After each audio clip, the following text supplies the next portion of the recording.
ചരിത്രരേഖകൾ സംരക്ഷിക്കുന്നതിനായി രാജ്യത്തെ ആദ്യ താളിയോല മ്യൂസിയം കേരളത്തിൽ സജ്ജമായി. തിരുവനന്തപുരം കോട്ടയ്ക്കകത്തെ സെൻട്രൽ ആർക്കൈവ്സിലാണ് സംസ്ഥാന സർക്കാർ താളിയോല രേഖാ മ്യൂസിയം ഒരുക്കിയിരിക്കുന്നത്.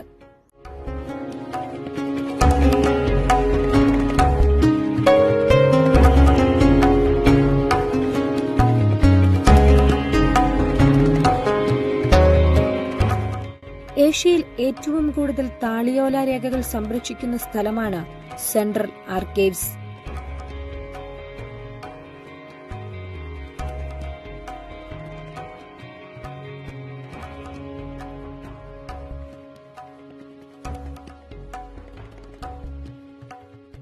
പുരാരേഖാ വകുപ്പിന്റെ മ്യൂസിയമാണ് നമ്മൾ താളിയോലകൾ മാത്രമുള്ളത്.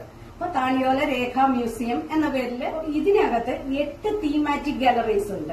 8 തീംസ് കൊടുത്തിട്ടുള്ള ഹിസ്റ്ററി ഓഫ് റൈറ്റിംഗ് സ്റ്റാർട്ട് ചെയ്ത് ലാൻഡ് ആൻഡ് മാൻ അങ്ങനെ കുറെ ലാസ്റ്റ് എൻഡ് ചെയ്യുമ്പോൾ അതിന്റെ അവസാനമായിട്ട് 8ാമത്തെ ഗാലറിയിൽ മതിലകം രേഖകൾ കൊണ്ട് അവസാനിക്കുന്നു. ഏകദേശം കൊല്ലവർഷം 424 മുതലുള്ള രേഖകൾ ഇതിനകത്തുണ്ട്. അന്നത്തെ പാണ്ഡ്യരാജാവ് കുറെ പിന്നെ ഭൂമി കൊടുത്തതായിട്ടും ഓരോ ഓരോ കൊട്ടാരക്കരയ്ക്കും കായംകുളത്തിനും ഒക്കെ കൊടുത്തതായിട്ടും ഒക്കെയുള്ള രേഖകളാണ് തുടക്കം വരുന്നത്. അത് കഴിഞ്ഞ് പിന്നെ 8ാമത്തെ ഗാലറി വരുമ്പോൾ അതിനകത്ത് പത്മനാഭസ്വാമിയുമായിട്ട് ബന്ധപ്പെട്ടതാണല്ല അമ്പലവുമായിട്ട് ബന്ധപ്പെട്ട രേഖകളുണ്ട്. ആ രേഖകളിൽ വരുന്നതാണ് പിന്നെ തൃപ്പടിദാനവും ഒക്കെ അതിൽ വരുന്നുണ്ട്. 13ാം നൂറ്റാണ്ട് മുതലുള്ള 1 കോടിയിലധികം വരുന്ന താളിയോലകൾ ചുരുണകളാക്കി സെൻട്രൽ ആർക്കൈവ്സിൽ സംരക്ഷിക്കുന്നുണ്ട്.